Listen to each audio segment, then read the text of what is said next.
ஆகாஷ்வாணி.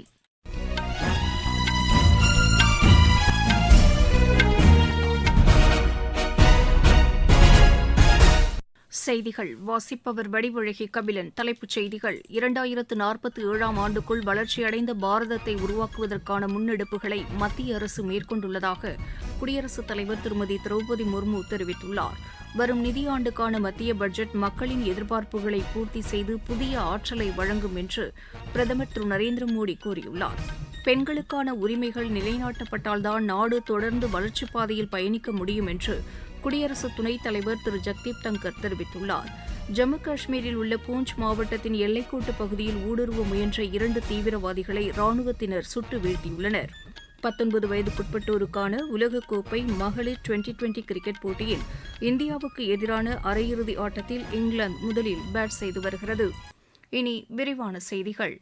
ஏழை எளிய மற்றும் நடுத்தர மக்களின் எதிர்பார்ப்புகளை பூர்த்தி செய்வதற்கான நடவடிக்கைகளை மத்திய அரசு மேற்கொண்டுள்ளதாக குடியரசுத் தலைவர் திருமதி திரௌபதி முர்மு கூறியுள்ளார். இன்று நாடாளுமன்றத்தின் கூட்டுக் கூட்டத்தில் உரையாற்றிய அவர், மத்திய அரசின் மக்கள் மருந்தகங்கள் மூலம் 80% தள்ளுபடி விலையில் மருந்துகள் வழங்கப்பட்டு வருவதாக கூறினார். 2047ஆம் ஆண்டுக்குள் வளர்ச்சியடைந்த பாரதத்தை உருவாக்கும் வகையில் பொருளாதார வளர்ச்சிக்கான பல திட்டங்கள் முன்னெடுக்கப்பட்டு வருவதாக அவர் தெரிவித்தார். இந்தியாவின் இந்த முயற்சியை உலக நாடுகள் உன்னிப்பாக கவனித்து வருவதாகவும் அவர் குறிப்பிட்டார். பெண்களுக்கான அதிகாரம் மற்றும் உரிமைகளை பாதுகாக்கவும் உறுதியான நடவடிக்கைகள் எடுக்கப்பட்டு வருவதாக கூறிய அவர், இதனால் பொருளாதார ரீதியாக பெண்கள் வளர்ச்சி பெற்று தங்களுக்கான அதிகாரத்தை பெற்றுள்ளதாகவும் தெரிவித்தார். அரசு மேற்கொண்ட சீரிய நடவடிக்கைகளால் 25 கோடிக்கும் மேற்பட்டோர் வறுமை கோட்டின் பிடியிலிருந்து மீட்கப்பட்டுள்ளதாகவும் குடியரசுத் தலைவர் குறிப்பிட்டார். விவசாயிகளுக்கான நலத்திட்டங்கள் 41,000 கோடி ரூபாய் செலவில் மேற்கொள்ளப்பட்டு அவர்களின் வாழ்க்கைத் தரத்தை உயர்த்துவதற்கான அனைத்து நடவடிக்கைகளையும் அரசு மேற்கொண்டு வருவதாக அவர் கூறினார். மத்திய அரசு ஊழியர்களுக்கான ஒருங்கிணைந்த ஓய்வூதிய திட்டம், சொத்துரிமை அடையாள அட்டை வழங்கும் திட்டம் உள்ளிட்ட பல திட்டங்கள் மூலம் மக்கள் தங்கள் வாழ்வில் உயர்வடைந்துள்ளதாக அவர் தெரிவித்தார். முன் எப்போதும் இல்லாத அளவுக்கு உட்கட்டமைப்பு திட்டங்களில் முதலீடுகள் அதிகரித்துள்ளதாக தெரிவித்த குடியரசுத் தலைவர், நாட்டின் பொருளாதார வளர்ச்சிக்கு இது பெரிதும் உதவிடும் என்று கூறினார். வக்ஃப் வாரிய சட்டத்திருத்த மசோதா நடப்பு கூட்டத்தொடரில் கொண்டுவரப்படுவதை சுட்டிக்காட்டிய அவர், இது ஒரு முற்போக்கான செயல்பாடு என்றும் கூறினார். இணையதள குற்றங்களை தடுப்பதற்கு தீவிர முயற்சிகள் எடுக்கப்பட்டுள்ளதாக தெரிவித்த அவர், மின்னணு பண பரிவர்த்தனை சிறிய கிராமங்களுக்கும் விரிவடைந்துள்ளதாக கூறினார். விண்வெளித்துறையில் இஸ்ரோ தொடர்ந்து சாதனைகளை படைத்து வருவதாக கூறிய திருமதி திரௌபதி முர்மு, அண்மையில் 100வது ராக்கெட்டை விண்ணில் செலுத்திய நமது விஞ்ஞானிகளுக்கு பாராட்டுகளை தெரிவிப்பதாகவும் குறிப்பிட்டார். தேசிய கல்விக் கொள்கை வாயிலாக நவீன கல்வி முறை கொண்டுவரப்பட்டுள்ளதாக அவர் கூறினார். இளைஞர்களின் கல்வி மற்றும் வேலைவாய்ப்புக்கு அரசு முக்கியத்துவம் அளித்து வருவதாகவும் அவர் தெரிவித்தார். உத்தம்பூர் ஸ்ரீநகர் பாரமுல்லா ரயில்பாதை திட்டம் நிறைவு பெற்றுள்ளதை அடுத்து காஷ்மீரிலிருந்து கன்னியாகுமரிக்கு நேரடி ரயில்பாதை இணைப்பு கிடைத்துள்ளதாகவும் திருமதி திரௌபதி முர்மு கூறினார். வரும் நிதியாண்டுக்கான மத்திய பட்ஜெட் மக்களின் எதிர்பார்ப்புகளை பூர்த்தி செய்து புதிய ஆற்றலை வழங்கும் என்று பிரதமர் திரு நரேந்திர மோடி தெரிவித்துள்ளார். பட்ஜெட் கூட்டத்தொடர் இன்று தொடங்கியுள்ள நிலையில் காலை நாடாளுமன்ற வளாகத்தில் செய்தியாளர்களிடம் பேசிய அவர், 2047ஆம் ஆண்டுக்குள் வளர்ச்சியடைந்த பாரதம் என்ற தொலைநோக்கு நிச்சயம் பூர்த்தியாகும் என்று கூறினார். மத்தியில் 3வது முறையாக தமது தலைமையிலான அரசை மக்கள் மிகுந்த நம்பிக்கையோடு ஆட்சிப் பொறுப்பில் அமர்த்தியுள்ளதாகவும் அவர் தெரிவித்தார். 75 ஆண்டுகால ஜனநாயக பாதையில் இந்தியா பெருமிதத்துடன் பயணித்து வருவதாக கூறிய அவர், உலக அரங்கிலும் இந்தியாவின் நன்மதிப்பு உயர்ந்துள்ளது என்று குறிப்பிட்டார். நடப்பு பட்ஜெட் கூட்டத்தொடரில் நாடாளுமன்ற உறுப்பினர்கள் நாட்டின் வளர்ச்சிக்கான திட்டங்களுக்கு ஆதரவு அளிக்க வேண்டும் என்று பிரதமர் கேட்டுக் கொண்டார். நடப்பு பட்ஜெட் கூட்டத்தொடரில் கொண்டுவரப்பட உள்ள புதிய சட்டங்கள் நாட்டை மேலும் வலுப்படுத்தும் என்று அவர் கூறினார். பெண்கள் கண்ணியமாக வாழ்வதற்கான பொருளாதார உதவி திட்டங்களையும் அவர்களுக்கான அதிகாரத்தையும் வழங்க அரசு உறுதிபூண்டுள்ளதாக அவர் தெரிவித்தார். பெண்களுக்கான சீர்திருத்தம், செயல்பாடு மற்றும் மாற்றங்கள் குறித்து அரசு புதிய முயற்சிகள் எடுத்து வருவதையும் அவர் சுட்டிக்காட்டினார்.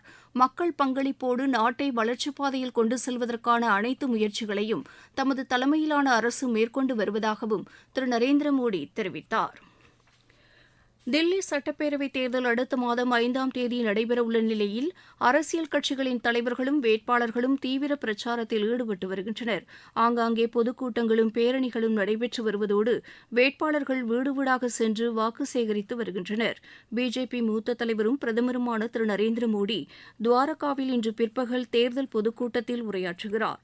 உத்தராகண்ட் முதலமைச்சர் திரு புஷ்கர் சிங் தாமி, ஹரியானா முதலமைச்சர் திரு நயாப் சிங் சைனி, மத்திய அமைச்சர் திரு நிதின் கட்கரி உள்ளிட்ட தலைவர்களும் பிஜேபி வேட்பாளர்களுக்கு ஆதரவாக வாக்கு சேகரித்து வருகின்றனர்.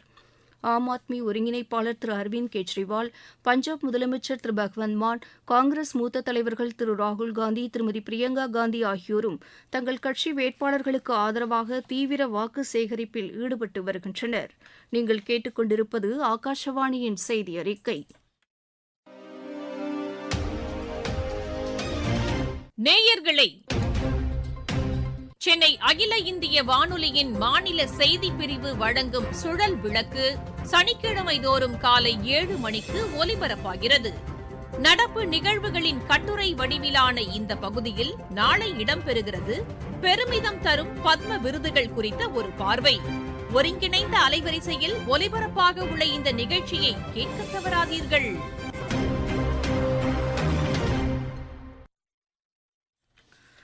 பெண்களுக்கான உரிமைகள் நிலைநாட்டப்பட்டால்தான் நாடு தொடர்ந்து வளர்ச்சிப் பாதையில் பயணிக்க முடியும் என்று குடியரசு துணைத் தலைவர் திரு ஜெக்தீப் தங்கர் கூறியுள்ளார். புதுதில்லியில் இன்று தேசிய மகளிர் ஆணையத்தின் நிறுவன நாள் நிகழ்ச்சியில் கலந்து கொண்டு பேசிய அவர், நாடாளுமன்றத்திலும் மாநில சட்டப்பேரவைகளிலும் மகளிருக்கு 1/3 பங்கு இடஒதுக்கீடு, பாதுகாப்புப் படையின் முக்கிய பொறுப்புகளில் மகளிர் போன்ற திட்டங்கள் அவர்களுக்கான உரிமையையும் அதிகாரத்தையும் பெற்றுத் தந்துள்ளதாக கூறினார்.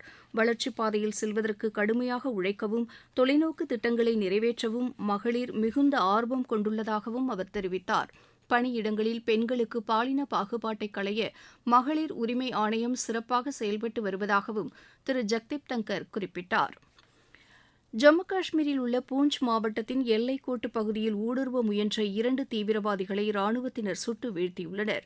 இம்மாவட்டத்தில் உள்ள காரிகர்மாரா வனப்பகுதியில் பயங்கர ஆயுதங்களுடன் தீவிரவாத குழுக்கள் தாக்குதல் நடத்த முற்பட்டதாகவும், அப்போது ராணுவம் நடத்திய பதில் தாக்குதலில் 2 தீவிரவாதிகள் கொல்லப்பட்டதாகவும் எமது ஜம்மு செய்தியாளர் தெரிவிக்கிறார்.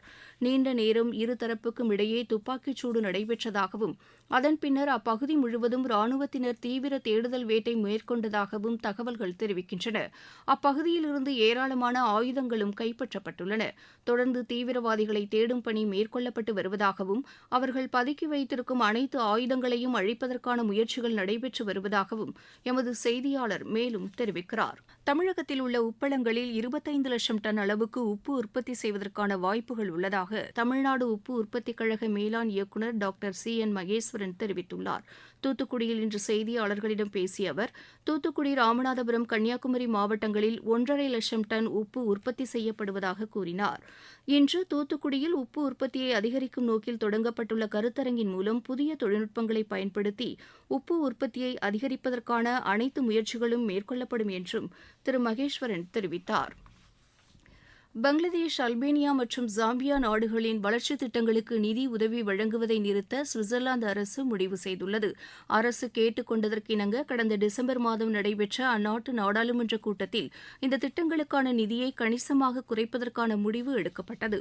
சுவிஸ் அரசின் இந்த முடிவினால் பொருளாதார இருதரப்பு ஒத்துழைப்பு மற்றும் சர்வதேச அமைப்புகளுடனான உறவுகளில் பாதிப்பு ஏற்படும் என்று தெரிவிக்கப்பட்டுள்ளது. தமிழகத்தில் தூத்துக்குடி, திருநெல்வேலி, கன்னியாகுமரி மாவட்டங்களின் ஓரிரு இடங்களில் இன்று மழை பெய்ய வாய்ப்புள்ளதாக சென்னை வானிலை ஆய்வு மையம் தெரிவித்துள்ளது.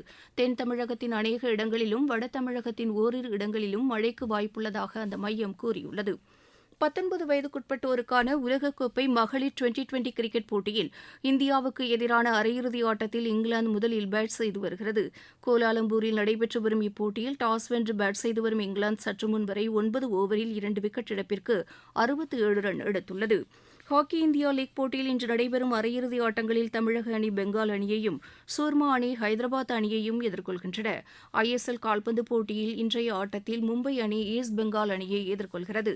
இந்தியா, இங்கிலாந்து இடையேயான 4வது 2020 கிரிக்கெட் போட்டி இன்று நடைபெறுகிறது. புனேயில் இரவு 7 மணிக்கு இப்போட்டி தொடங்குகிறது. மீண்டும் தலைப்புச் செய்திகள். 2047ஆம் ஆண்டுக்குள் வளர்ச்சியடைந்த பாரதத்தை உருவாக்குவதற்கான முன்னெடுப்புகளை மத்திய அரசு மேற்கொண்டுள்ளதாக குடியரசுத் தலைவர் திருமதி திரௌபதி முர்மு தெரிவித்துள்ளார். வரும் நிதியாண்டுக்கான மத்திய பட்ஜெட் மக்களின் எதிர்பார்ப்புகளை பூர்த்தி செய்து புதிய ஆற்றலை வழங்கும் என்று பிரதமர் திரு நரேந்திர மோடி கூறியுள்ளார். பெண்களுக்கான உரிமைகள் நிலைநாட்டப்பட்டால்தான் நாடு தொடர்ந்து வளர்ச்சிப் பாதையில் பயணிக்க முடியும் என்று குடியரசு துணைத் தலைவர் திரு ஜெக்தீப் தங்கர் தெரிவித்துள்ளார். ஜம்மு காஷ்மீரில் உள்ள பூஞ்ச் மாவட்டத்தின் எல்லைக்கோட்டு பகுதியில் ஊடுருவ முயன்ற 2 தீவிரவாதிகளை ராணுவத்தினர் சுட்டு வீழ்த்தியுள்ளனர். 19 வயதுக்குட்பட்டோருக்கான உலகக்கோப்பை மகளிர் டுவெண்டி கிரிக்கெட் போட்டியில் இந்தியாவுக்கு எதிரான அரையிறுதி ஆட்டத்தில் இங்கிலாந்து முதலில் பேட் செய்து வருகிறது. இத்துடன் இந்த செய்தி அறிக்கை நிறைவு பெற்றது. எமது செய்திகளை சமூக வலைதள பக்கங்களில் ஏஆர் நியூஸ் சென்னை என்ற முகவரியிலும் RNU சென்னை என்ற யூடியூப் சேனலிலும் உடனுக்குடன் அறிந்து கொள்ளலாம்.